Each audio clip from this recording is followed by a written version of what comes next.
ler lá hoje o livro de 1 Tessalonicenses, capítulo 5. A base da pregação vai ser somente de 3 versículos, mas nós vamos ler metade do capítulo para a gente poder entender um pouquinho melhor o contexto. E a palavra de Deus, a nossa fé, ela vem por a gente ouvir, a palavra do Senhor. E vamos ler, que é sempre bom nós conhecermos um pouco mais daquilo que está na palavra de Deus. Feche seus olhos, vamos orar um pouco ao Senhor.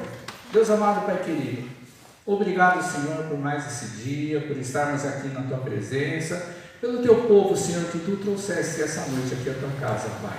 Ó Deus, graças te damos, Senhor, por todas as coisas, não somente pelas coisas boas, não somente pelas coisas alegres, ó Pai, mas por tudo, porque a nossa vida pertence ao Senhor, ó Pai. Um dia o Senhor nos chamou, um dia Jesus nos chamou e estendeu as Tuas mãos para as nossas vidas, e hoje nós somos eternamente gratos a Ti, ó Pai.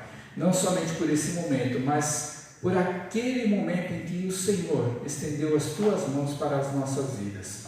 Nesse momento pedimos, Senhor, para o Teu Santo Espírito que venha estar enchendo, abrindo o entendimento do nosso coração, para que a Tua palavra penetre, que a Tua palavra ela venha estar sendo depositada, ó Pai, em um lugar especial no coração de cada um de nós, e que venhamos a sair todos aqui da Tua casa esta noite abençoados pelo poder que há no nome de Jesus Cristo, Senhor. Amém. Vamos ler a partir do versículo 12 até o versículo 22. Então, nesse finalzinho de carta, 1 Tessalonicenses, Paulo ele vai dar vários preceitos, várias recomendações para a igreja de Tessalônica. E diz assim: agora vos rogamos, irmãos, que acateis com apreço os que trabalham entre vós, os que vos presidem no Senhor, e vos admoestam, e que os tenhais com amor e em máxima consideração por causa do trabalho que realizam. Vivei em paz uns com os outros. Exortamo-vos também, irmãos, a que admoesteis os insubmissos, consoleis os desanimados, ampareis os fracos e sejais longânimos para com todos. Evitai que alguém retribua a outro mal por mal, pelo contrário, segui sempre o bem entre vós e para com todos. Regozijai-vos sempre, orai sem cessar, em tudo dai graças, porque esta é a vontade de Deus em Cristo Jesus para convosco. Não apagueis o Espírito, não desprezeis as profecias, julgai todas as coisas, retente o que é bom, abstende-vos de toda forma de mal. Amém? Irmãos, se eu fosse falar versículo por versículo aqui, a gente ficaria assim, pelo menos uns 2 cultos falando sobre esses versículos, essas recomendações que o apóstolo Paulo dá para a igreja. Mas hoje o assunto é somente 3 versículos desse pedaço que nós lemos no capítulo 5, versículo 16, 17, 18, são 21 palavras que eu contei. Versículo 16 diz assim: regozijai-vos sempre, orai sem cessar, e em tudo dai graças, porque essa é a vontade de Deus em Cristo Jesus para convosco.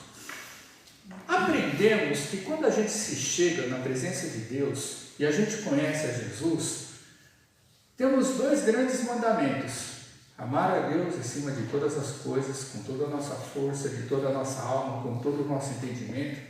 E o segundo grande mandamento é amar ao próximo como a nós mesmos. Para que a gente possa viver dentro de uma identidade, uma vida cristã, existem algumas regras, alguns costumes, alguns hábitos que têm que ser diários e fazer parte da nossa vida, fazer parte do nosso coração e do nosso viver. E esses 3 versículos, ele dá exatamente algumas coisas que não podem faltar dentro da vida de um cristão, dentro da vida de um crente. 16, 17 e 18 são 3 preceitos, fazem parte de todo o nosso viver diário de cristão e de crente. Nós vamos falar sobre esses 3 versículos hoje, esta noite. Mas para começar, eu quero falar um pouquinho sobre o conteúdo dessa carta, ou por que Paulo ele escreveu essa carta.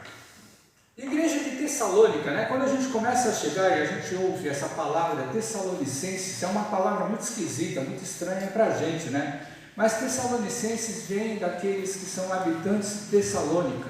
Naquela época, Tessalônica era uma cidade muito importante dentro da Grécia, capital da Macedônia, né? E para o Império Romano era uma cidade de vital importância, porque era o centro do administrativo do Império Romano naquele lugar, dentro da Macedônia.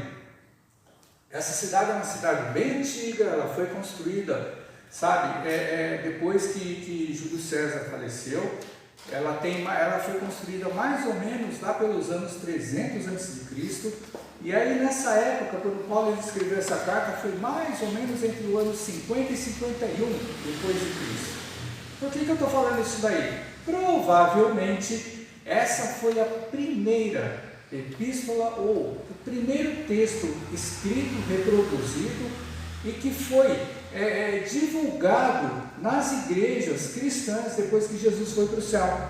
Então você imagina o seguinte: Jesus, ele começou o seu ministério lá quando ele tinha mais ou menos 30 anos, né? Ele chegou e ficou por 3 anos pregando, anunciando o reino de Deus, e aí ele chegou, morreu, ressuscitou e foi para os céus. E aí, durante esse tempo, ou seja, lá pelos anos 30, 30 e pouco, não é exatamente isso daí, né? Dentro da contagem da nossa era cristã, mas mais ou menos, só para a gente entender bem, do ano 30 até o ano 50, vocês imaginam o seguinte: de que maneira era divulgar a palavra de Deus? Os apóstolos estavam praticamente todos vivos, né? Os discípulos de Jesus, eles estavam vivos e eles tinham esse trabalho de chegar e anunciar o reino de Deus, e pregar o evangelho, de correr em todos os lugares, em todas as regiões em que a palavra de Deus era pregada. E depois veio Paulo. E quando Paulo se achegou na presença de Deus, Paulo é aquele que escreveu 13 epístolas, ele é aquele que escreveu essa epístola, essa carta discipular que foi enviada para a igreja de Tessalônica. Provavelmente foi a primeira carta escrita na nossa era cristã, né? Então foi praticamente o primeiro documento que começou a circular. Existe um comentário onde diz que ou é Tessalonicenses ou é Gálatas, né?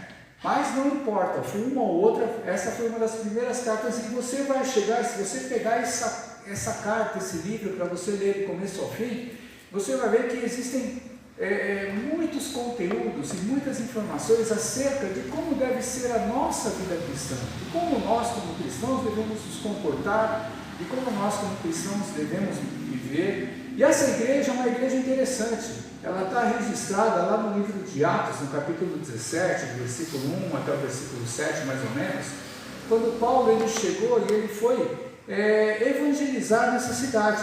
E normalmente Paulo, quando ele chega e vai numa cidade evangelizar, o primeiro lugar que ele vai é dentro de uma sinagoga. Por quê? Porque ele era judeu, ele era fariseu, ele conhecia a lei, conhecia o Antigo Testamento, e não tinha um lugar melhor para ele poder entrar, porque ele tinha livre acesso, mesmo ele sendo crente, mesmo ele sendo cristão, mesmo ele tendo a Jesus como Senhor e Salvador da sua vida, mesmo ele chegando e professando, né, a Jesus como Messias naquela época lá. E por ele conhecer a palavra de Deus, por ele ser uma pessoa muito conhecida no meio judaico, ele chega e entrava sempre dentro da sinagoga e começava a pregar, e falar do Evangelho, e falar que Jesus era o cumprimento da lei, e falar que Jesus ele veio, sofreu, ele morreu por amor dos judeus, em primeiro lugar, porque Jesus ele foi enviado para aqueles que eram observadores da lei, né?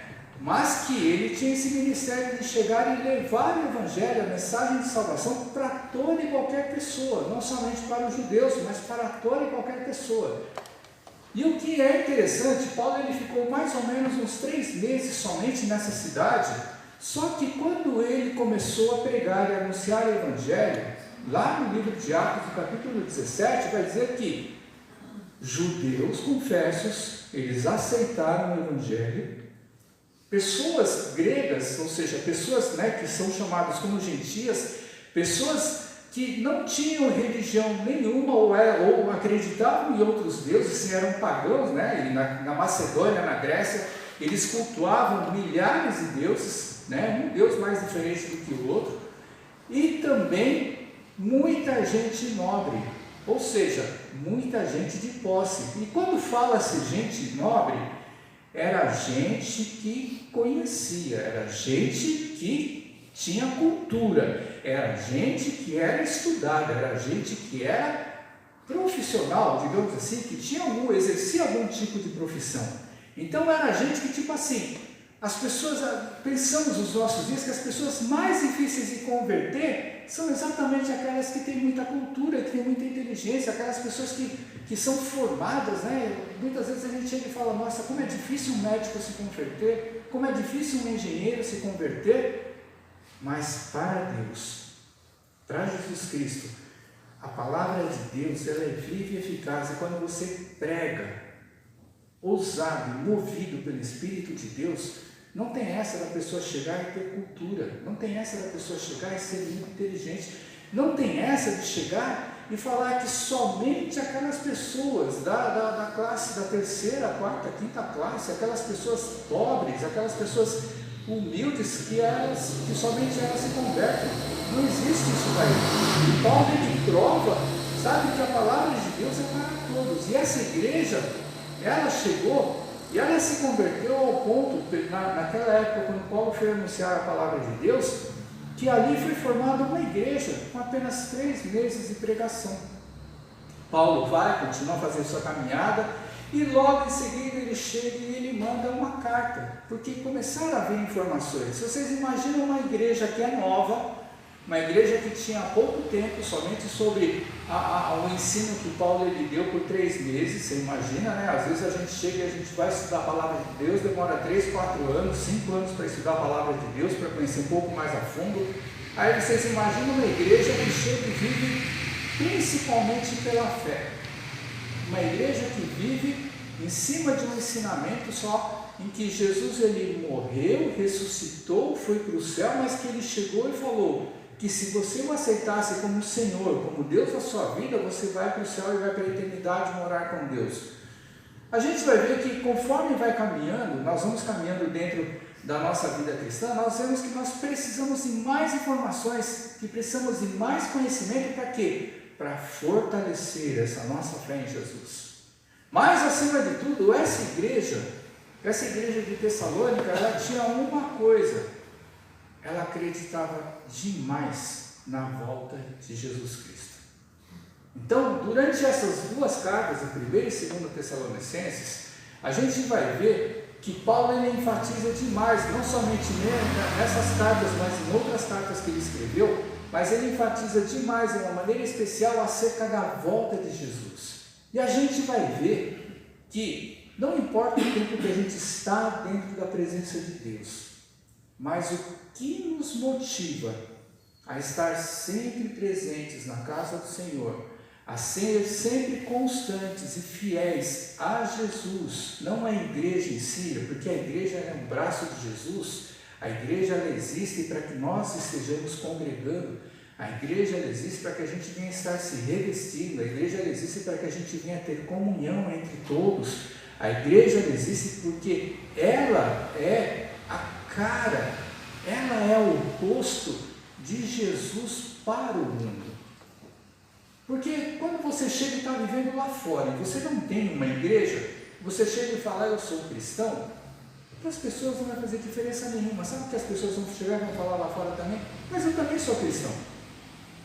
Mas cristão não por ser católico, cristão não por ser um ortodoxo, se bem que a religião cristã ortodoxa ela é muito pequena aqui dentro do Brasil, mas a gente vai ver pessoas de outras crenças, fora do catolicismo, fora do protestantismo, que nós fazemos parte, fora da ortodoxia cristã, a gente vai ver outras religiões professas que elas chegam e falam, eu também sou cristão, porque eu acredito que Jesus ele chegou e ele veio nesse mundo, que ele morreu e que ele ressuscitou.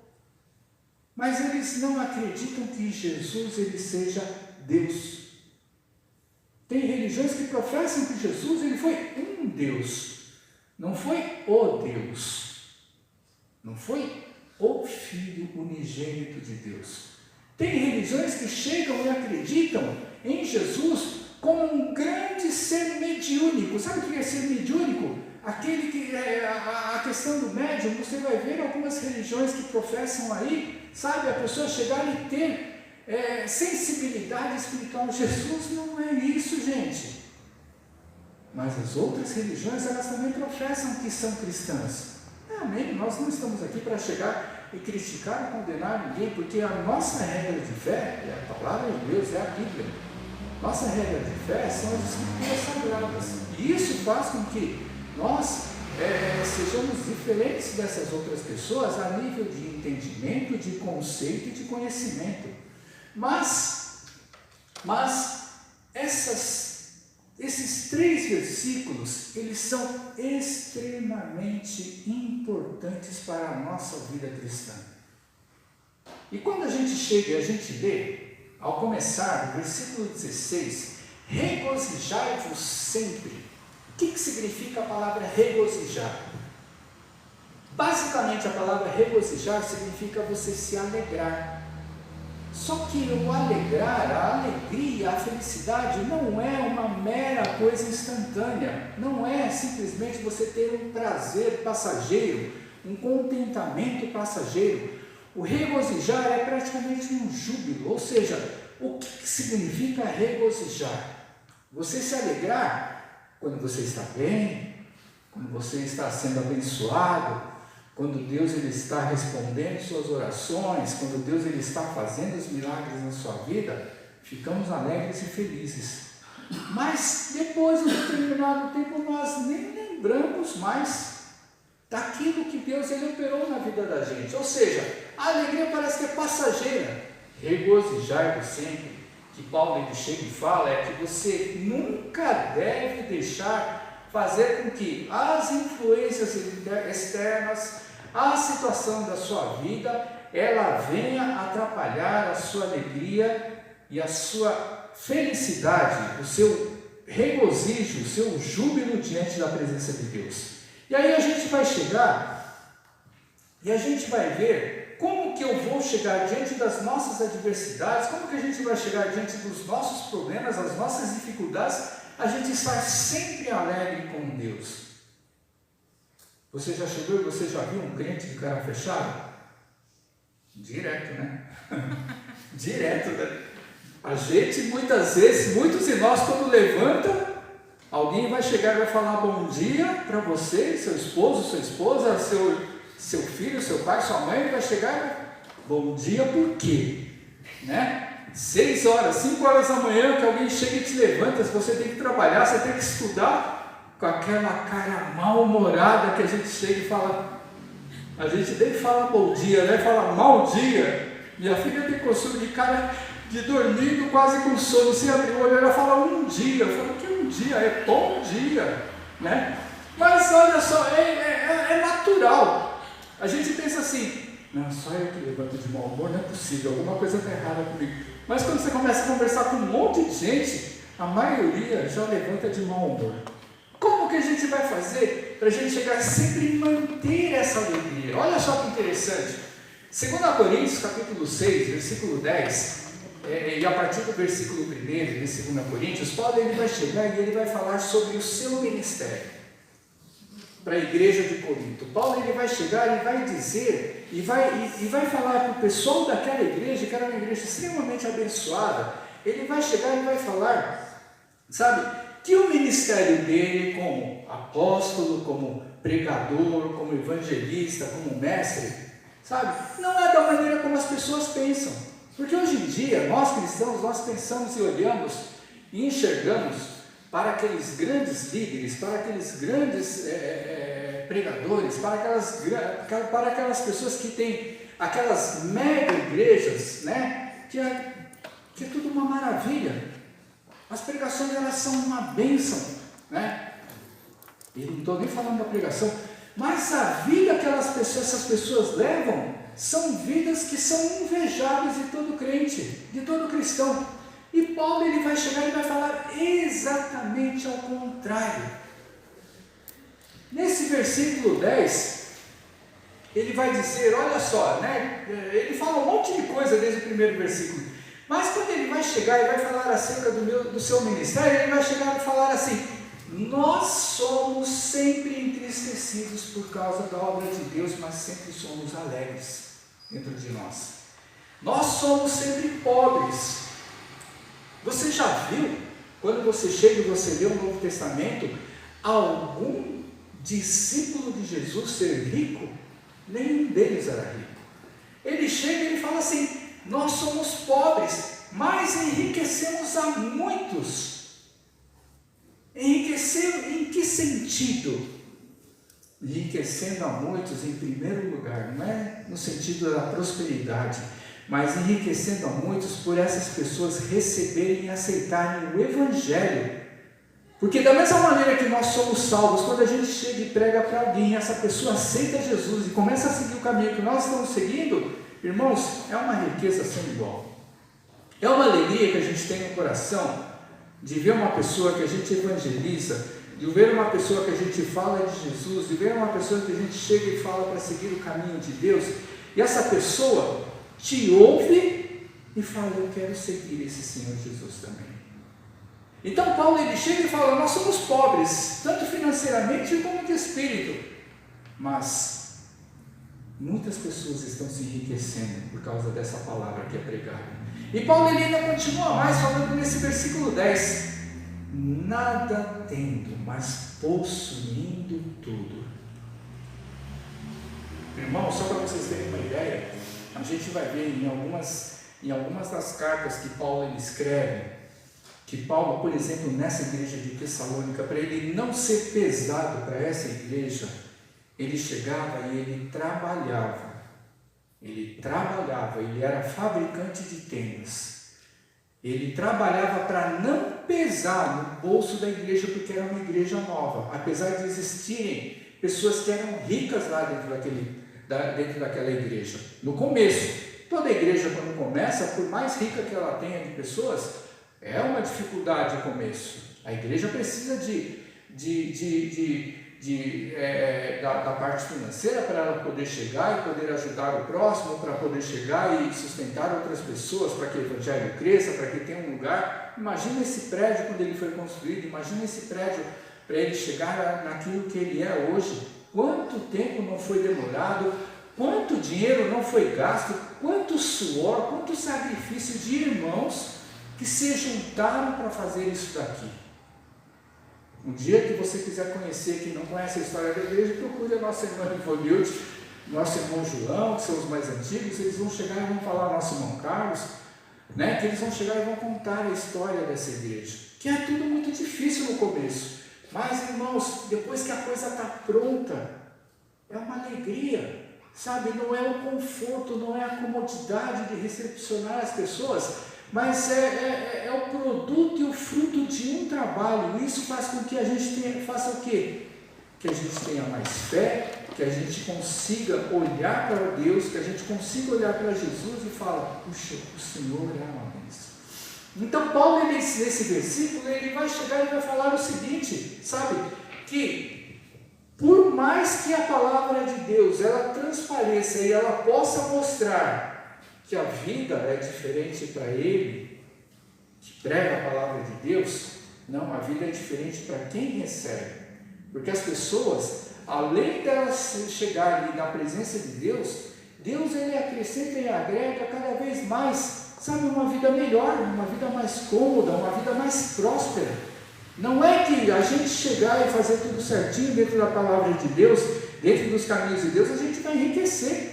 Mas existem pessoas que, sabe, que daquela condição extremamente humilde, daquela condição muito ruim de vida, a própria palavra de Deus vai fazer com que Deus ele acrescente dia após dia, ou a igreja, ou o próximo, né, que é o nosso segundo grande mandamento, a gente chegar e se doar. E faz com que a gente, dentro da igreja, a gente consiga olhar e enxergar que nós precisamos uns dos outros para nos ajudar. Nós precisamos uns dos outros para que nós oremos, para que nós tenhamos comunhão. Irmãos, se o mundo inteiro ele é falso um com o outro, se as pessoas elas são superficiais uns com os outros lá fora, dentro da igreja, pelo menos, sabe, quando a gente chega e segue a Cristo realmente, Jesus ele faz com que essa nossa falsidade ela caia por terra. Não que não exista superficialidade dentro da igreja, mas aquele que segue a Jesus, aquele que vai conhecer a palavra de Deus para ser realmente transformado, a pessoa começa a quebrar, ela começa a derrubar essa máscara de superficialidade que existe no mundo hoje em dia. Tá? Então a gente vai ver, sabe, coisas que não é a gente chegar e ter uma vida boa, uma vida abençoada que faz com que a gente seja alegre, mas é que nas dificuldades a gente deposita em Deus toda a nossa fé, a gente deposita em Deus toda a nossa expectativa e Ele concede uma coisa atrás da outra na nossa vida. É fácil a gente se regozijar sempre? É fácil eu me alegrar no dia do meu aniversário, no dia que eu recebo o meu pagamento. Olha, falando em pagamento para aquele que é empregado, olha que bênção, você trabalha 30 dias no mês, para você se alegrar um dia, o dia que você recebe, né? O que acontece do segundo dia até o 29º dia? Você fica sem nada no bolso. Olha só. E aí a gente ri para não chorar, né? Não é esse ditado que diz? A gente ri para não chorar. Mas irmãos, se a gente chegar e rir, não rir, mas se a gente se alegrar no nosso coração e a gente chegar e depositar nas mãos de Deus, Deus é aquele que chega e acrescenta dia após dia a nossa vida. A gente sai correndo, né? No dia do pagamento a gente sai correndo para pagar as nossas contas e para fazer a compra no mercado para durar o mês inteiro, né? Mas irmãos, se você experimentar, na hora que você recebe o pagamento, e muitas vezes a gente esquece, para quem é assalariado, mas se na hora que você recebe o pagamento, e normalmente hoje em dia o pagamento ele não vem dinheiro na nossa mão, né? Ele é depositado na conta. E quando você já está de saldo devedor do cheque especial, imagina que quando deposita já fica zerado na hora, né? A sua conta corrente. Mas não importa, na hora que você chega e você recebe o seu pagamento, que o seu patrão ele vai e te paga, ora a Deus. Primeira coisa, ora a Deus. Não importa quanto você ganha. Não importa quanto você ganha. Se você ganha muito, pouco, se você ganha o necessário, se seu patrão explora você. Mas você ora a Deus e agradeça. Ora a Deus e se alegre com aquilo que vai todo mês. É pouquinho, mas gente, é o que Deus ele proporcionou para que cada um de nós receba. É difícil? Quem falou que a vida com Jesus ia ser fácil? Aquele que prega, que fala que a vida com Jesus é fácil, é mentiroso. Se Jesus ele sofreu o que ele sofreu sendo Deus, imagina nós que não somos nada. Então, por isso que ele fala, o apóstolo Paulo ele fala, regozijai-vos sempre, se alegre sempre em Deus. Está difícil? É motivo de alegria para você chegar e você confiar em Deus, que Ele vai te sustentar em todas as coisas. Próximo versículo, orai sem cessar. Sabe qual é o nosso costume? O crente, né, que pelo menos ele chega e ele vive uma vida cristã, a gente aprende, eu falo que a gente aprende porque quando a gente vai para a igreja, a gente começa nos nossos caminhos de Deus, a gente aprende que a gente tem que chegar e pelo menos durante o dia, a gente tem que orar na hora que a gente levanta e orar na hora que a gente deita. Não é verdade? Só que Paulo ele chega e fala assim, orai sem cessar. O judeu lá do passado, o judeu que observava o Novo Testamento, eles levavam muito a sério aquilo que o profeta Daniel fazia. Então o judeu orava 3 vezes por dia, exatamente igual a Daniel. Agora, o fato dele orar 3 vezes por dia, que em Daniel ele orava de manhã, na hora do almoço e à tarde, né? Ou à noite, no final do dia. E o judeu ele orava 3 vezes por dia. Só que a oração de Daniel, quando ele orava, era ele e Deus e mais ninguém. Ou seja, ele não estava nem aí para o que acontecia para fora da casa dele, para fora do quarto dele. E quando ele orava para Deus, era uma oração fervorosa. Por quê? Porque eram esses 3 momentos em que ele não estava na presença do rei servindo. E Daniel, ele era o quê? Ele era um escravo. Ele foi levado para a Babilônia para ele chegar e ser um escravo. Por quê? Porque o povo de Israel naquela época, ele tinha sido levado em cativeiro. Apesar de Daniel ele ser assim, ter todas as honrarias, ele era governante, ele era conselheiro espiritual do rei, ele era conselheiro administrativo do rei, mas ele tinha suas obrigações para com o rei. Então, no momento em que ele não estava servindo o rei, ele estava na casa dele, orando fervorosamente, porque na hora do trabalho dele, ele não podia fazer essa oração, como ele queria. E a gente também, no nosso dia a dia, às vezes você está trabalhando lá, é óbvio que você não vai poder ficar orando no meio do seu trabalho. Só que a gente tem um probleminha sério. Quando a gente ora de manhã, quando a gente ora à noite, ou o judeu naquela época lá de Jesus já, eles oravam 3 vezes por dia, as orações não eram fervorosas. As nossas orações, elas começam a ser mecânicas do nosso dia a dia. Por isso que Paulo ele chega e fala, orai sem cessar. E aí eu vou falar para vocês que no capítulo 18 de Lucas, Jesus ele vai falar sobre 2 parábolas. Ele vai falar sobre 2 parábolas. Uma parábola que começa lá no capítulo 18, no versículo 2, acerca do juiz iníquo. E ele depois, a partir do versículo 8 ou 9, ele vai falar sobre a oração do fariseu e do publicano. No versículo 2 do capítulo 18, Jesus ele vai chegar e vai falar sobre a importância da gente sempre orar e nunca desanimar. Ou, dependendo da versão da Bíblia, no meu caso, a Bíblia ela diz nunca esmorecer. Esmorecer é a gente desfalecer, a gente chegar e desanimar na nossa oração.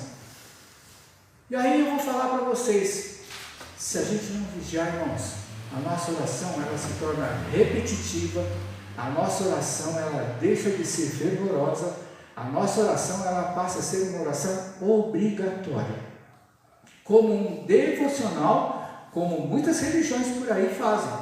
Irmãos, uma coisa que a gente não pode ser é crente de carteirinha, crente que diz que é crente porque falou que a gente aceitou Jesus Cristo. Não é isso. Então, quando Jesus ele vai chegar, ele vai falar sobre essas 2 parábolas, ela vai falar sobre a questão de um juiz iníquo e uma viúva. 2 personagens nessa primeira parábola. O que significa juiz iníquo? Iníquo, o significado dessa palavra é um juiz mau, perverso, sabe? Um juiz arrogante. Por acaso vocês conhecem algum juiz que seja assim? Quase todos eles são assim, né? Quando você chega e você olha para um juiz, você chega e vê aquele negócio, né? Você olha para a cara dele e você pensa assim, eu sei de todas as coisas. Eu sou aquele que julga e sempre estou certo, né? E a gente sempre olha para a cara do juiz, por mais que ele dê uma risadinha, você chega e você olha aquela cara de gente má, né? Aquela cara de gente que chega e não está nem aí com nada. E aí, por um outro lado, a gente vai ver uma viúva.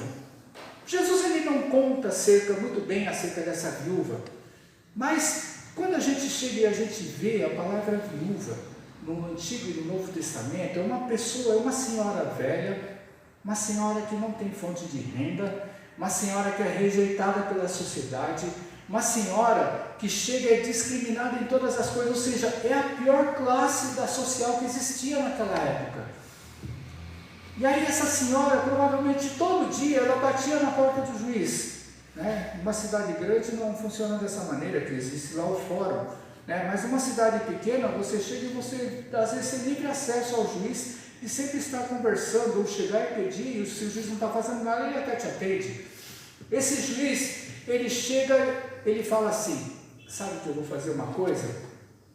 Para que essa mulher pare de me encher as paciências, para que essa mulher pare de chegar e vir bater na minha porta aqui, me atazanar, eu vou chegar, para eu me ver livre dela, eu vou chegar e sentenciar o caso dela.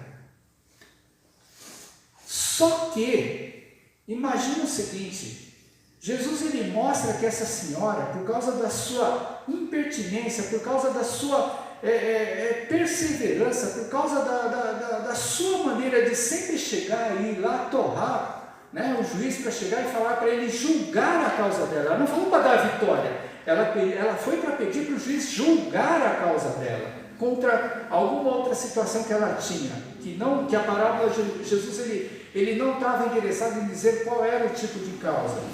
E o juiz ele chegou e pensou assim, eu me ver livre dela, eu já vou passar logo o caso dela na frente para nunca mais olhar para a cara dela. Deus ele age dessa maneira. Como é que é a oração que Jesus ele chegou e falou? Pedi e dar-se-vos-á, buscai e achareis, batei e a porta vai se abrir.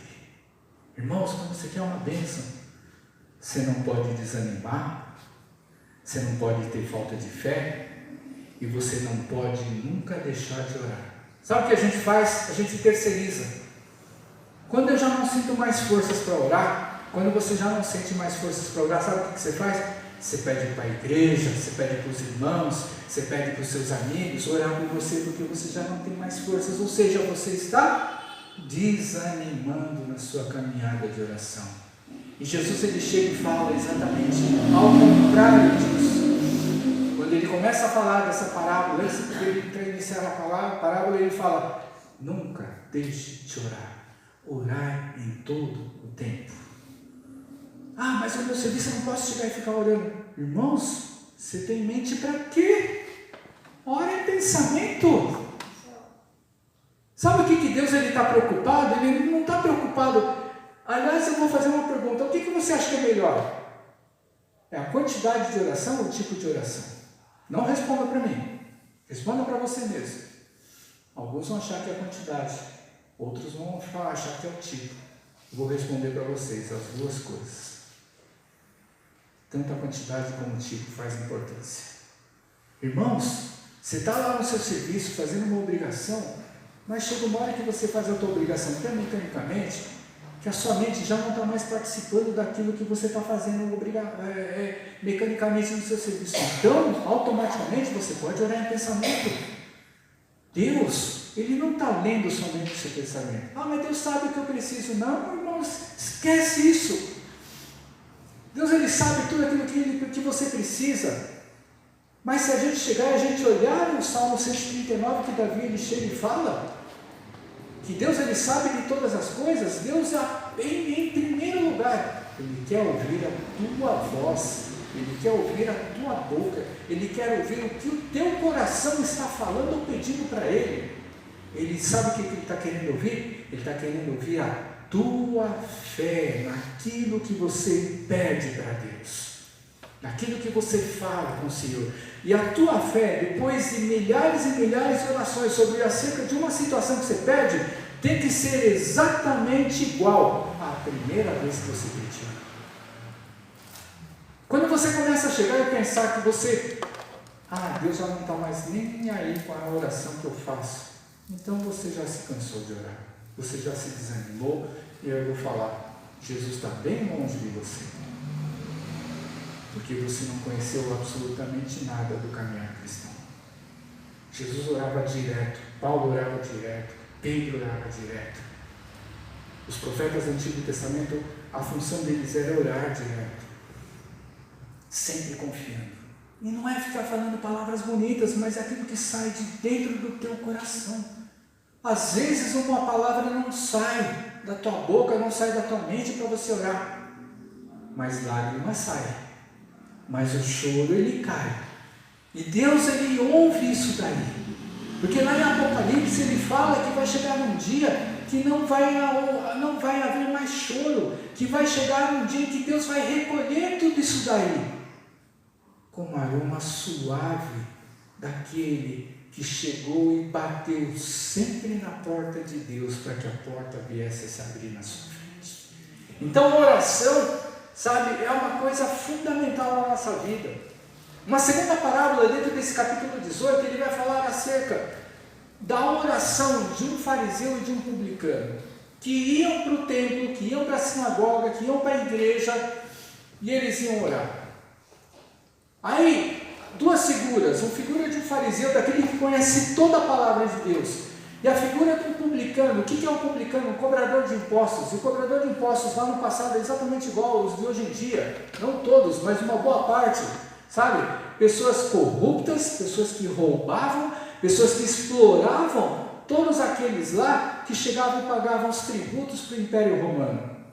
O cobrador de impostos, ele não cobrava igual como a gente tem, por exemplo, os impostos, né, que já são taxados pelos nossos governos. Naquela época ele mesmo chegava e taxava, sabe, o imposto que cada um deveria pagar. E para um ele cobrava mais, para outro ele cobrava menos, mas aquele que ele cobrava mais, o que ele fazia? Ele embolsava a diferença para chegar e depois repassar aquilo que era do Império Romano. Então olha só a quantidade, né, de pecado que tinha isso daí. Por um outro lado, aquele que conhecia muito a palavra de Deus, sabe, ele sabia quais eram os preceitos corretos. E aí Jesus, ele vai chegar e vai falar nessa parábola, que quando o fariseu ele chegava na igreja, chegava lá no templo para orar, ele chegava e falava: Senhor, graças te dou porque eu não sou pecador.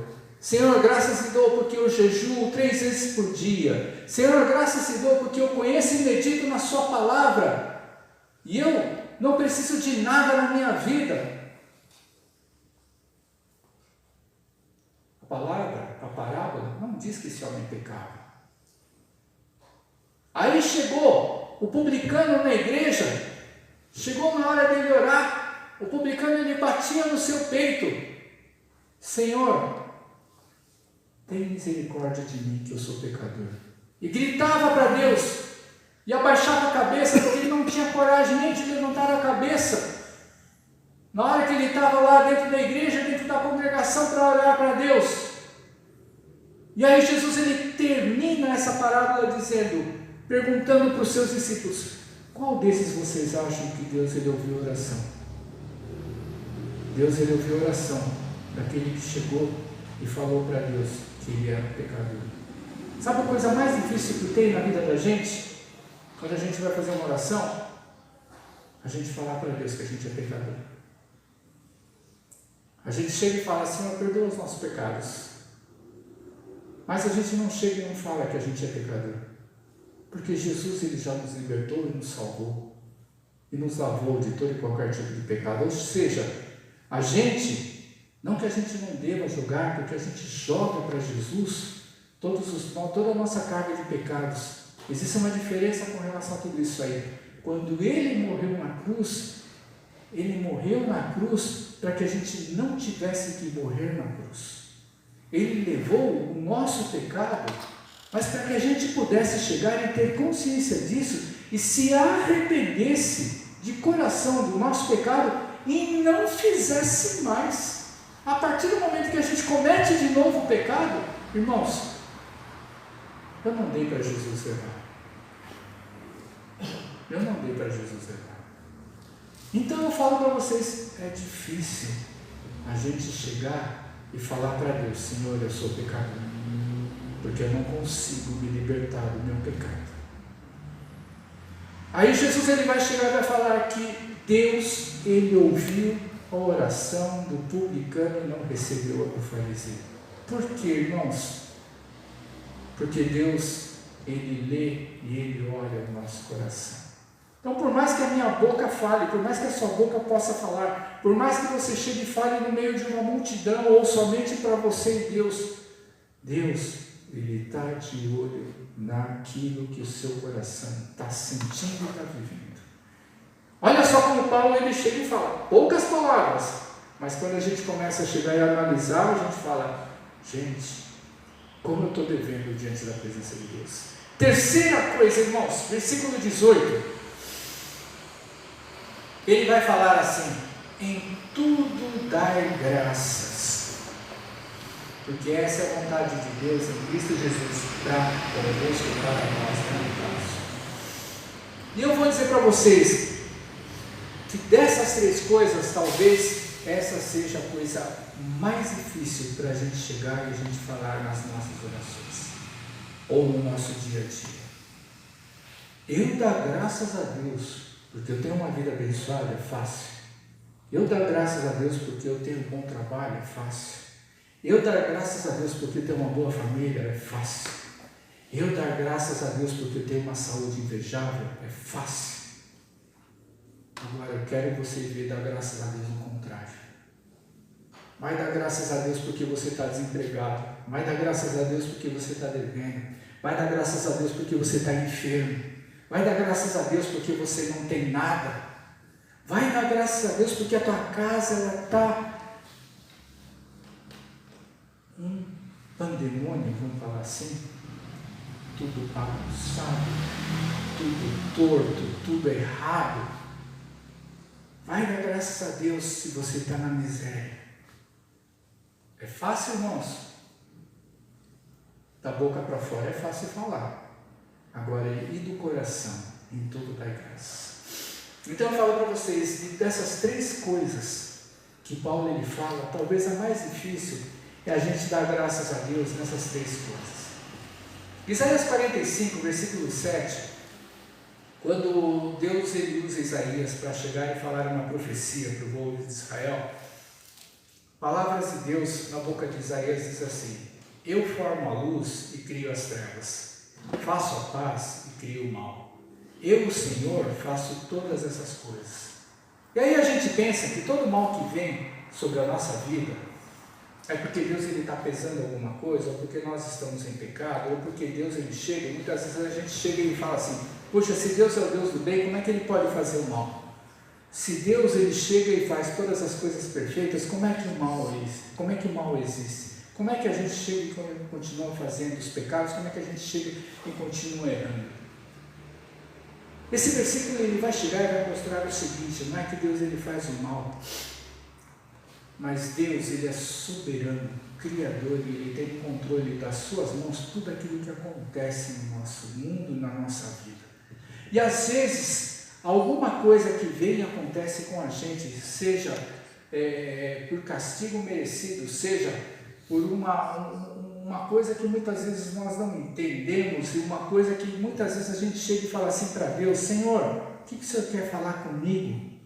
O que o Senhor quer fazer com que toda essa situação, essa coisa terrível, essa tribulação, toda essa bagunça que está acontecendo na minha vida? Porque, sabe, parece que toda a nossa vida ela está caminhando legalzinho, direitinho, de uma hora para outra começa a vir uma coisa aqui, outra ali. Lembra da vida de Jó? Jó era homem íntegro, homem reto, que se desviava do mal, e homem que sacrificava a Deus todos os dias. Era isso que estava escrito no livro de Jó, no começo no primeiro capítulo. E Jó, além de todas as coisas, ele chegava e sacrificava pelos seus filhos. E quantos de nós, pais, que já tem filhos crescidos, filhos velhos, a gente chegou e desde o começo a gente orava pelos nossos filhos e sempre pedia para Deus chegar e abençoar, ou cuidar e não deixar que os nossos filhos se desviassem. Nos caminhos, quando a gente está lá com as crianças dentro da igreja, é uma bênção, depois que cresce em misericórdia, cada um está no seu rumo, cada um está no seu caminho, uma vida mais torta que a outra. A gente muitas vezes não entende por que os nossos filhos, ou porque as pessoas que nós queremos, elas saem da presença de Deus. E Jó fazia dessa maneira, e de uma hora para outra aconteceu o que com a vida de Jó? Perdeu riqueza, perdeu propriedade, perdeu filhos, perdeu família, e por último começou a vir uma enfermidade atrás da outra sobre a vida desse homem. A mulher de Jó chega e fala para ele: amaldiçoa esse Deus, e vai e morre. E Jó ele fala um versículo que é uma bênção: Deus deu, Deus tomou, bendito seja o nome do Senhor. Quantos de nós conseguem falar isso, irmãos? Sabe quando a gente consegue falar isso daí? Quando a gente tem a vida totalmente entregue nas mãos de Deus. Só nessa hora. Sabe por quê? Porque a gente, nas nossas orações, é uma coisa muito fácil. A gente chega e fala: Senhor, Não é possível que eu estou passando essas coisas. Será que eu estou com falta de fé? Será que está acontecendo? Que está tudo torto na minha vida? Que nada dá certo? Que nada acontece? Enquanto que a gente tinha que se alegrar, enquanto que a gente tinha que chegar e orar sem cessar, enquanto que a gente tinha que chegar e dar graças a Deus. Porque quando Deus ele chega e fala, dai graças a Deus em Cristo Jesus, porque essa é a vontade dele para as nossas vidas, é para a gente olhar para aquela cruz que Jesus ele foi, é para a gente olhar pelo sofrimento que Jesus ele teve, para a gente olhar pela humilhação que Jesus ele teve como homem nessa terra, porque ele sendo Deus, ele teve que aguentar todo e qualquer tipo de gozação. É gozação mesmo, irmãos. De chegar e as pessoas acusar e falar, e cadê o seu Deus que não livra você dessa morte? Cadê o seu Deus que não livra você desse sofrimento? As pessoas estavam querendo dizer, sabe o que para Jesus? Que você não é nada daquilo que você falava. E aí, a gente vê Paulo ele chegar e falar nesse versículo, dá graças a Deus. Aí eu comecei falando de Jó, né? E eu quero encerrar falando de Jó, que no capítulo 19 de Jó, depois que Jó, ele chegou, os seus 3 amigos, eles tanto chegaram e ficaram recriminando, condenando, falando que ele estava em pecado, que ele chegava e tinha que estar naquela situação mesmo, sabe, cheio de chagas, cheio de doença, os amigos dele falando para ele chegar e pedir perdão para Deus ele chegar e ter misericórdia da vida dele. E Jó ele chega e ele fala, dentro desse capítulo, ele chega e pede clemência, ele pede para os seus amigos pararem de chegar e ficar atacando ele.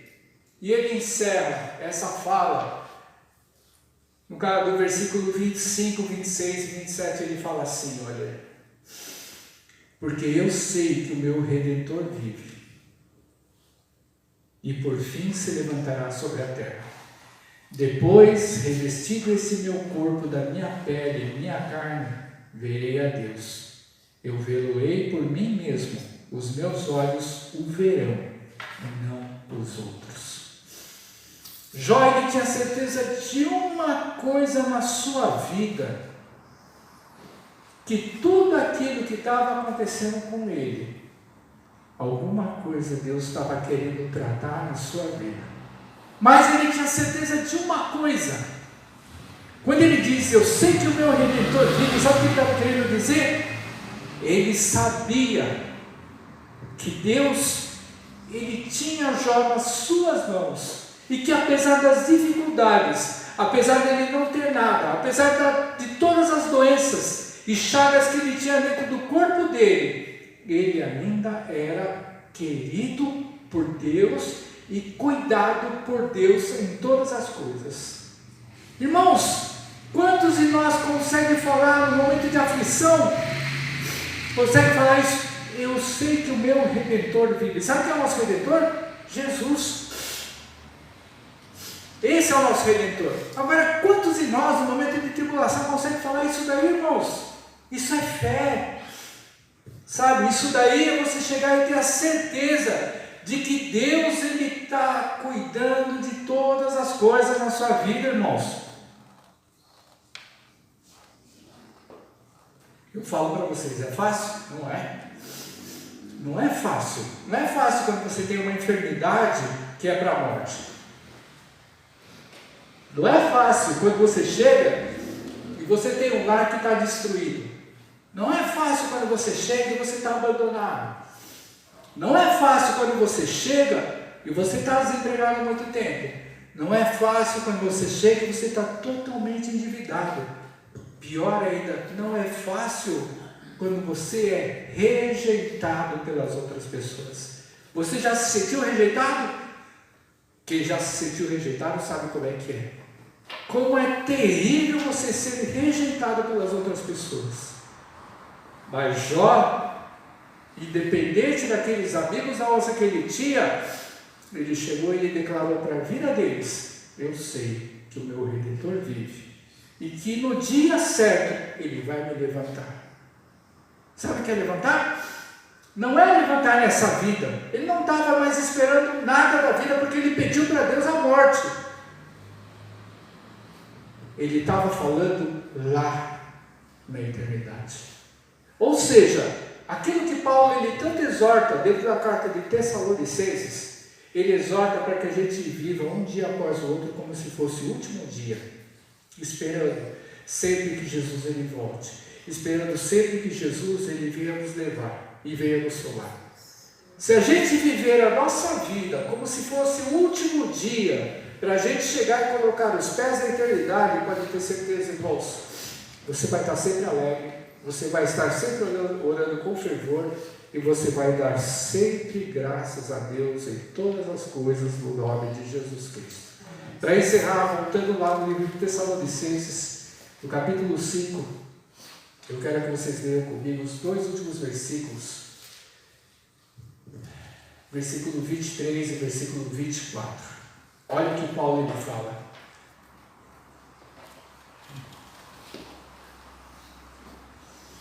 E o mesmo Deus de paz vos santifique em tudo, e todo o vosso espírito, alma e corpo sejam plenamente conservados, irrepreensíveis para a vinda de nosso Senhor Jesus Cristo.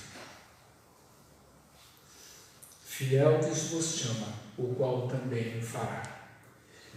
É Jesus quem está chamando a vida da gente.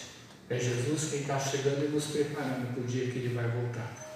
Ou seja, vivamos os nossos dias, vivamos a nossa vida sempre dentro da presença de Deus. É difícil a gente ser crente, irmãos. É difícil a gente ser cristão por causa de todas as coisas que a gente sofre de interferências lá fora do mundo. Mas se você deixar Deus te santificar, se você deixar Deus trabalhar na sua vida, e como que eu faço isso, gente? É simples. Abra o seu coração. Abra o seu coração e fale para o Senhor: Senhor, eu não sou nada, eu não tenho força nenhuma, eu sou fraco e sou pecador. Mas eu peço, trabalha e age no meu coração, para que eu possa contemplar a Tua glória na minha vida. E a glória de Deus é a gente chegar e entrar no céu. Amém?